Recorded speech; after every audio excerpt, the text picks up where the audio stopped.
Do you feel a lot of tightness in your mid-back or even your shoulders? The open book stretch is the ultimate solution to unlock this part of your spine.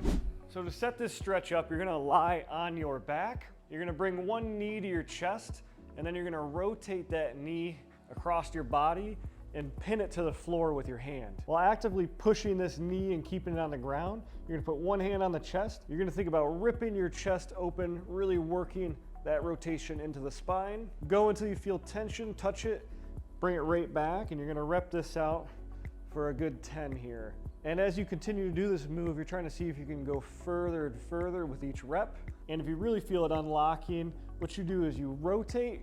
As soon as you run out of real estate, deep breath in, let it out, and really work into that range.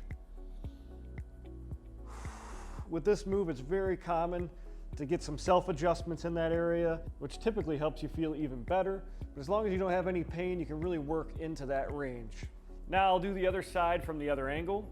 So if I'm lying flat, bring knee up, rotate over, pin it, hand on chest, rip it open so you feel that tension, touch it, come right back, and then you're gonna rep this out.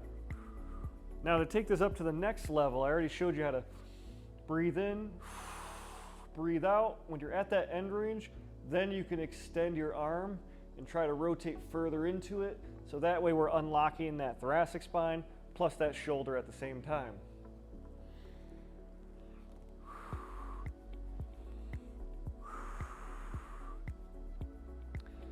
After my good 10 reps, elongate that shoulder, see if I can almost touch the ground. Got another couple free pops on this side. After stretching out both sides, you're just gonna recheck your tension. So if it's sticky rotating to one or both sides and now it feels looser and you have less discomfort, then you know this is one stretch you need to add to your daily routine to keep your body moving and grooving.